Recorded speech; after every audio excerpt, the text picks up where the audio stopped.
नमस्कार, आप देख रहे हैं आज तक। आपके साथ मैं हूं अंजना ओम कश्यप।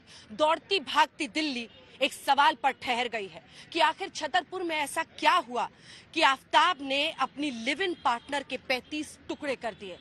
आज उसी आवाज को करीब से समझेंगे, आज उसी आफताब के क्राइम फाइल्स को खोलेंगे, दिल्ली की सड़कों पर लिए चलेंगे आपको उस फ्लैट में भी जहां पर अपने लिव इन पार्टनर का कत्ल किया आफताब ने। आखिर श्रद्धा का कसूर क्या था? आफताब ने उसके 35 टुकड़े करके मेहरौली के जंगलों में जिन हिस्सों में जा जाकर फेंका, वो एक एक जगह आपको दिखाएंगे। आइए खोलते हैं आज स्पेशल रिपोर्ट में आफताब की क्राइम फाइल्स।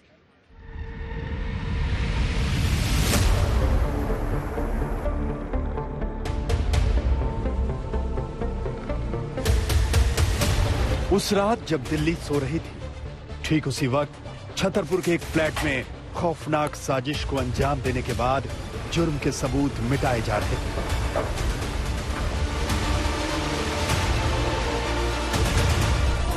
18 मई की उस रात बाथरूम के अंदर षड्यंत्र को अंजाम दिया गया। कातिल ने सुराग के हर दरवाजे को बंद कर दिया जो उसकी ओर खुलते थे। पूरे 6 महीने बाद जब फ्लैट का राज खुला तो झकझोर देने वाली सबसे शॉकिंग और सनसनीखेज मर्डर स्टोरी दुनिया के सामने थी। यकीन करना मुश्किल है कि रिश्तों के कत्ल की ऐसी खौफनाक साजिश की हेडलाइन सामने आएगी। यकीन करना मुश्किल है कि एक सामान्य से परिवार से आने वाला लड़का अपने जुर्म से तमाम साइको या फिर यूं कहें सीरियल किलर्स को पीछे छोड़ देता है।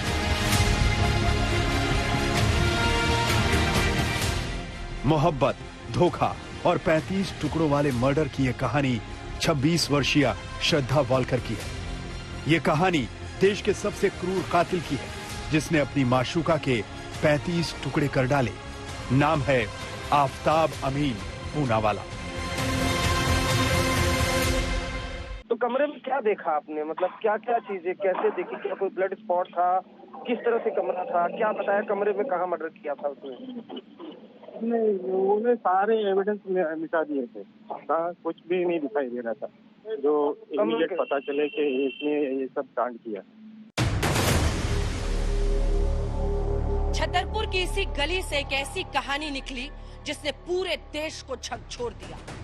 क्रूरता से कत्ल का एक ऐसा नमूना जिसने पूरे देश में ये सोचने पर मजबूर कर दिया कि आखिर आफताब ने अपनी ही लिव इन पार्टनर के 35 टुकड़े करके यहाँ से पास के जंगल मेहरौली में अलग अलग हिस्से क्यों फेंक दिए।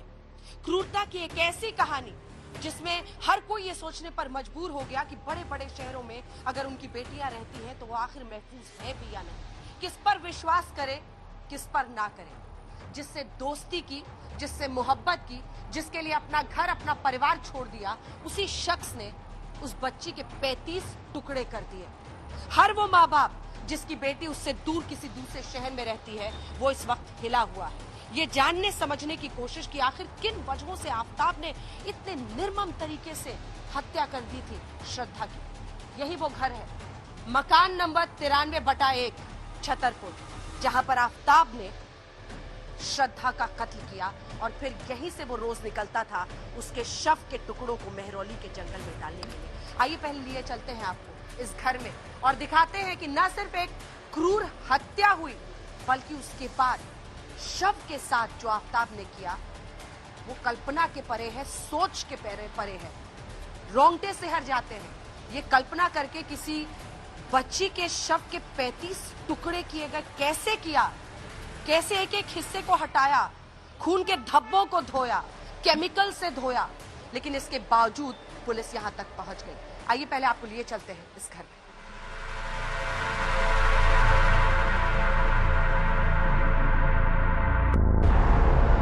सर्जिकल ग्लव्स,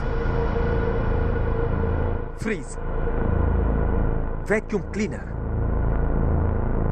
श्रद्धा हत्याकांड में आरोपी आफताब ने अपने जुर्म के सबूत मिटाने के लिए इन्हीं का इस्तेमाल किया था। श्रद्धा की गला दबाकर हत्या की, फिर आरी से शरीर के 35 टुकड़े किए। 35 टुकड़ों को फ्रीज में रखा। खून के निशान मिटाने के लिए केमिकल और वैक्यूम क्लीनर का इस्तेमाल किया। हत्याकांड का खुलासा होने के बाद जब श्रद्धा के पिता फ्लैट पर पहुंचे थे तो वहां बेटी के कत्ल के तमाम सुराग और सबूत आफताब पहले ही मिटा चुका था।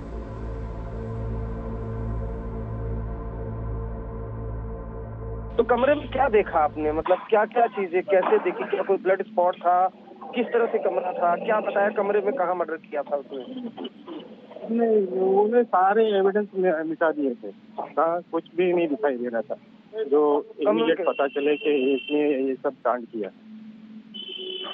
कमरे में आपको क्या दिखा? फ्रिज दिखा था आपको जब आप गए थे वहाँ पर? फ्रिज था, जी जी फ्रिज था, और सारे कपड़े बिखर गए थे उसके, और सामान भी पूरे रूम में फैला हुआ था। सब कुछ पीछे छोड़ के यही वो मकान था 93/1 जिसमें आफ्ताब और श्रद्धा एक साथ लिव इन रिलेशनशिप में रहते थे। शायद तब श्रद्धा ने कल्पना भी नहीं की होगी कि एक दिन इसी घर में जब उसने पहला कदम रखा था खुशियों भरा, उसी घर में उसके शरीर के अलग अलग टुकड़े निकलेंगे।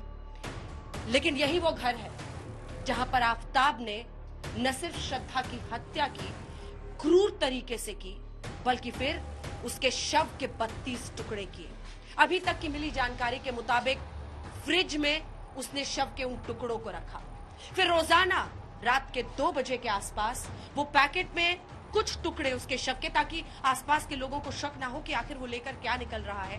वो रात के 2 बजे यहाँ से निकलता था, फिर पास के मेहरौली के जंगल में जाता था और वहां पर अलग अलग जगहों पर उन टुकड़ों को डालता था।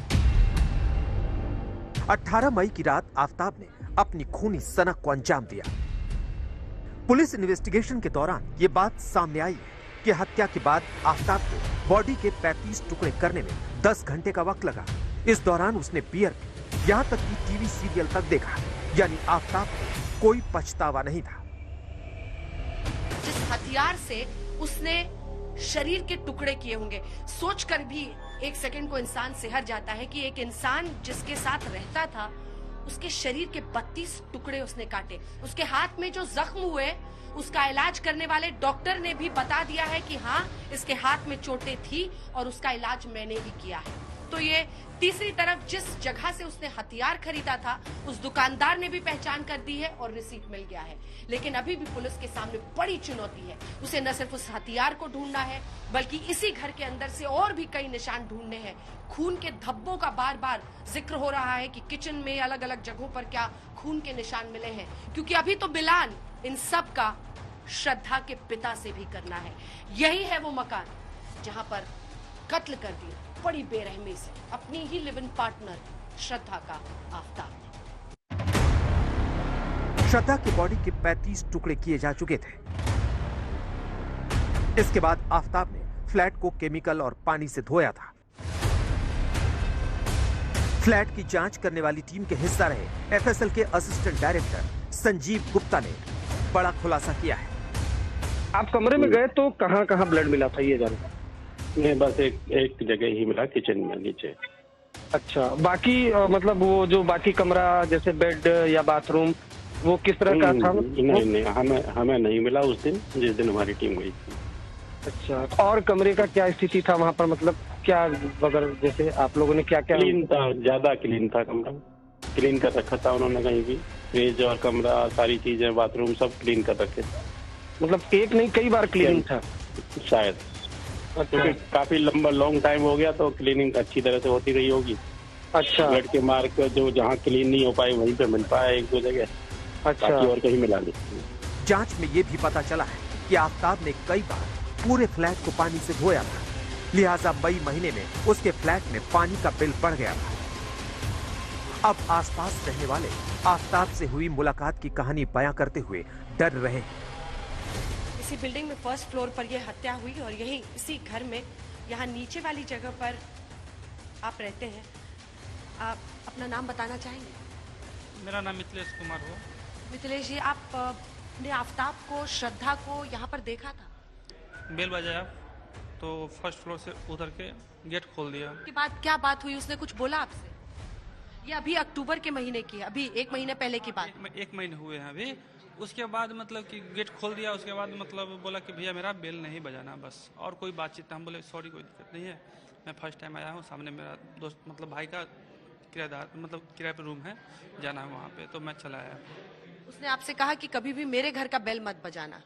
एक ही बार बोला था कि मेरा बेल नहीं बजाना, और उसके बाद कुछ नहीं बोला, चला गया। आपने कभी नहीं बजाया उसको? नहीं, उसके बाद कभी नहीं बजाया। मुझे पता है आप खुद भी बहुत परेशान है जब से ये घटना हुई है। हाँ तो डर तो लग रहा है ना। और ये जब आपने सुना कि ये 35 मतलब टुकड़े करे और ये सब किया, अब जब आप उसका चेहरा याद करते हैं मन में क्या आता है? इस सब के बारे में तो सोचने में डर लग रहा है। फ्लैट में हत्या की और फिर श्रद्धा के बॉडी के पार्ट्स को 18 दिनों में आफ्ताब ने मेहरौली के जंगल में ठिकाने लगा दिया। पता है आप बहुत मुश्किल में है, लेकिन हिम्मत आपने रखी हुई है। तो ये पड़ोसी जिन्होंने एक बार जिनका इनकाउंटर आफ्ताब से हुआ था, लेकिन वो साफ इनकार कर रहे हैं। वो कुछ उनका सिर्फ ये कहना है कि आफ्ताब ने कहा था कि मेरे घर का बेल मत बजाना। अब आइए आपको इस घर से हम लिए चलते हैं ये दिखाने के लिए कि लगभग रात के 2 बजे, कल्पना कीजिए रात के 2 बज रहे हैं, आफ्ताब इंतजार करता था कि हर कोई पूरे इलाके में, कॉलोनी में जितने घर हैं, जितने भी लोग हैं, वो सभी लोग सो जाएं। आफ्ताब इस बात का इंतजार करता था कि रात के 2 बजते बजते जब आसपास के घरों में लोग सो जाएं, तब वो पैकेट में श्रद्धा का कुछ टुकड़े उसके लेकर यहीं से निकलता था मेहरौली के जंगल के लिए। यानी वो इस हद तक शातिर प्लानिंग कर रहा था कि किसी को शक ना हो, कोई ये ना सोचे अगर कोई उसे पैकेट में कुछ ले जाते हुए देखे, कोई चेक ना कर ले। इसीलिए वो रात का इंतजार करता था और ठीक रात के 2 बजे के बाद वो यहीं से निकलता था, यही मेहरौली की गली छतरपुर की, जहां से वो मेहरौली के जंगल के लिए बढ़ता था। लगभग कार से अगर आप जाएंगे तो 4-5 मिनट का डिस्टेंस है, पैदल जाएंगे तो उससे ज्यादा वक्त लगेगा। लेकिन इसी रास्ते से फिर, अब उस तरफ दिखा दीजिए, इसी रास्ते से वो निकलता था और जाता था मेहरौली में जंगल में श्रद्धा के बॉडी पार्ट्स फेंकने।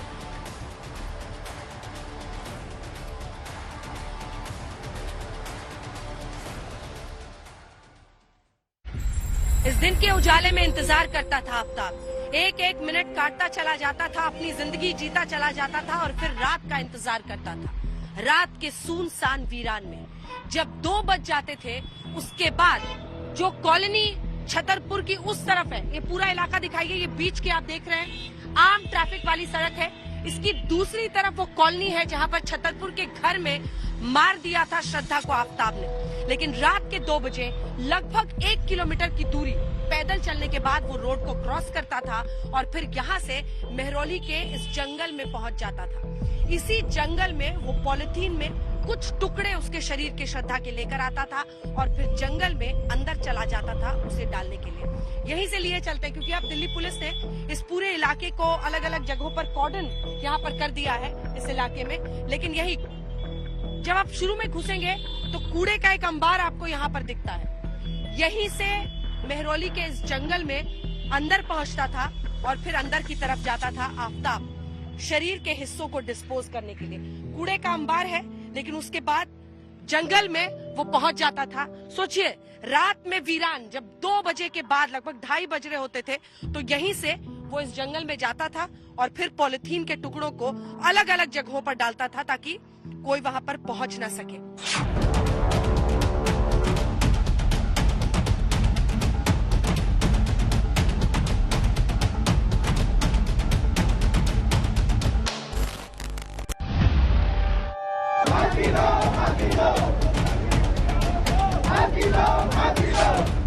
पूरा देश श्रद्धा के कत्ल का सच जानना चाहता है। कैसे और क्यों आफ्ताब ने श्रद्धा के 35 टुकड़े कर डाले, उसकी सच्चाई जानना चाहता है। आज स्पेशल रिपोर्ट में हम श्रद्धा के खौफनाक कत्ल की पड़ताल कर रहे हैं। अब हम मेहरौली के उस जंगल की तरफ बढ़ रहे हैं जहां कातिल आफ्ताब ने श्रद्धा के टुकड़े फेंके। हम आपको बता दें कि कॉलेज में श्रद्धा के दोस्त उसे 4G गर्ल कहकर बुलाते थे। पिक्सी कट बाल होने की वजह से उसकी अलग पहचान थी। आज 4G गर्ल श्रद्धा का कत्ल हिंदुस्तान की सबसे बड़ी मिस्ट्री बन गई है और इस मिस्ट्री को मेहरौली के इन घने जंगलों से सुलझाने की कोशिश में दिल्ली पुलिस भी लगी है और आज तक की टीम भी।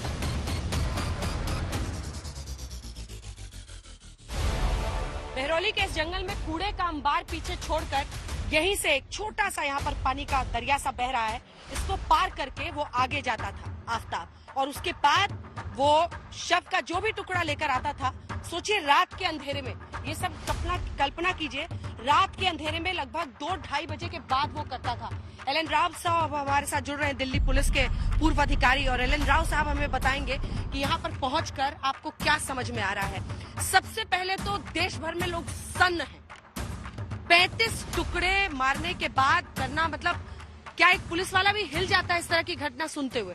आइए। पुलिस वाला ही नहीं, इस देश का आम आदमी हिला हुआ है ऐसे केस को, जघन्य अपराध को। मैंने अपनी 37 इयर्स की सर्विस में कभी ऐसा सुना नहीं ना देखा नहीं ऐसा केस, जो जघन्य अपराध इस प्रकार से मारने के बाद एक शव के 35 टुकड़े करके और उसको किस प्रकार से एक एक करके दो करके किस जंगल में फेंक देना, ये बहुत अपने आप में बहुत ही विभत्स केस की कैटेगरी में मैं इसको समझता हूँ। और ये जंगल में जब पहुंच रहा है तो समझ में, मतलब कितनी उसने प्लानिंग की होगी। जो एक क्रिमिनल माइंड है उसमें झांकने की कोशिश करें।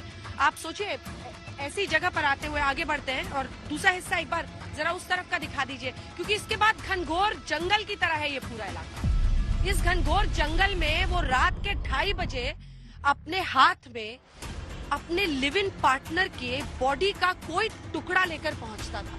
मतलब अगर हम लोग कल्पना करें तो इंसान डर जाता है, और वो इस तरह का काम रात के अंधेरे में करता था। मतलब ये पूरा रास्ता यहाँ से आगे तक का दिखाइए, किस तरह से ये पूरा रास्ता है जिसमें वो ऐसे जाता था आगे, और अलग अलग जगहों पर उसने बॉडी के हिस्से फेंके।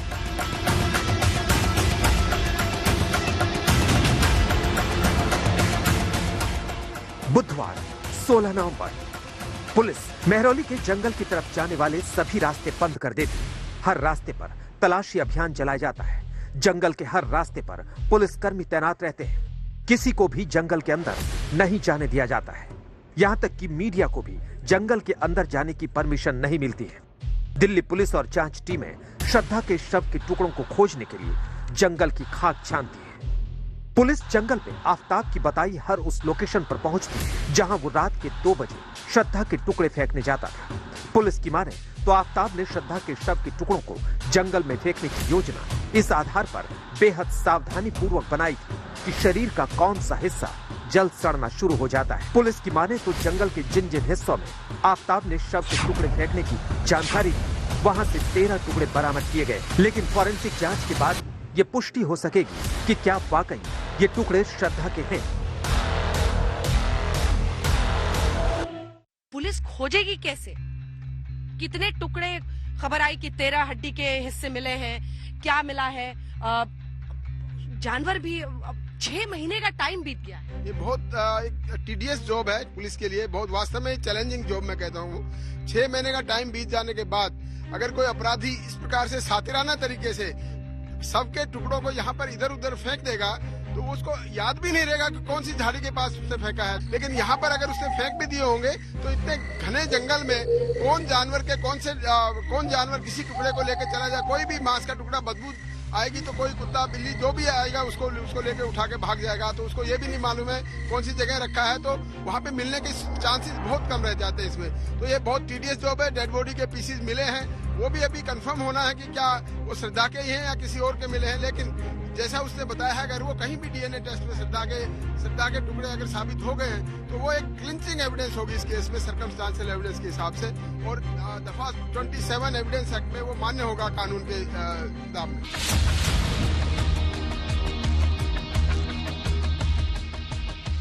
बताया जा रहा है कि आफताब ने श्रद्धा के 35 टुकड़े करने से पहले एक अमेरिकी क्राइम शो डेक्स्टर समेत कई क्राइम मूवीज और शो देखे थे। इसके बाद ही उसने श्रद्धा का मर्डर किया और आरी से काटकर उसकी बॉडी के 35 टुकड़े किए और इन 35 टुकड़ों को एक बड़े फ्रिज में रख दिया। वो रोज कुछ टुकड़े फ्रिज से निकालता और जंगल में ठिकाने लगाने के लिए निकल पड़ता। ये सिलसिला पूरे 18 दिन तक चलता रहा। वो रोजाना रात को 2 बजे फ्लैट से निकलता और श्रद्धा के टुकड़े फेंकने के लिए मेहरौली के जंगल जाता। अब पुलिस जंगल में श्रद्धा के 35 टुकड़े तलाश रही है, जिसमें उसका धड़ भी है, क्योंकि अभी तक श्रद्धा का सिर भी नहीं मिला है। ऐसे में पुलिस बार बार आफताब को मेहरौली के जंगल लेकर पहुंच रही है और आफताब के दिमाग में क्या चल रहा है वो पढ़ना चाहती है।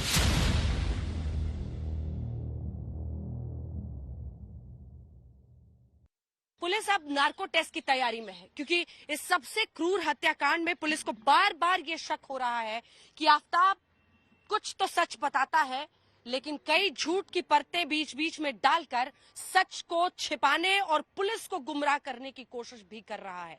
अभी तक हथियार तक पुलिस नहीं पहुंच पाई है। अभी तक पुलिस ये नहीं तय कर पाई है कि तमाम टुकड़े जो उसके अलग अलग हैं, उनके जो हड्डियां मिल रही हैं, उसका डीएनए टेस्ट करके उसका क्या मिलान कर दिया जाए उसके पिता के साथ। इन सब मामलों का भी इंतजार है।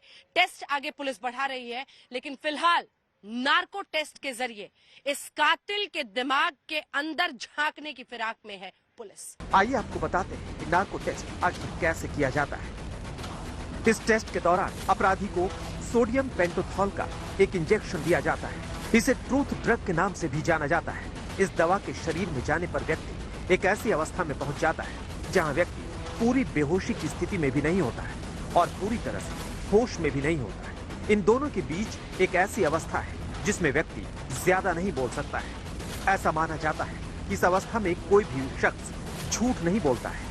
इसलिए जांच टीम को सच्चाई तक पहुंचने में मदद मिलती है। क्रिमिनल माइंड में जब आप झांक कर देख रहे हैं आप आफ्ताब के जी। तो आपको क्या समझ में आ रहा है, मतलब उसके एंगल से? क्योंकि पुलिस जब इन्वेस्टिगेशन करती है तो वो उसके दिमाग में क्या चल रहा होगा इसको भी फैक्टर इन करती है। क्या समझ में आ रहा है आफ्ताब के क्रिमिनल माइंड के बारे में? आप क्या बोलेंगे as a former police officer? देखिए, क्रिमिनोलॉजी तो ये कहती है कि इतना बड़ा जघन्य अपराध एकदम पहली शुरुआत में कोई आदमी कर नहीं सकता। ये एक साइकोलॉजी भी कहती है।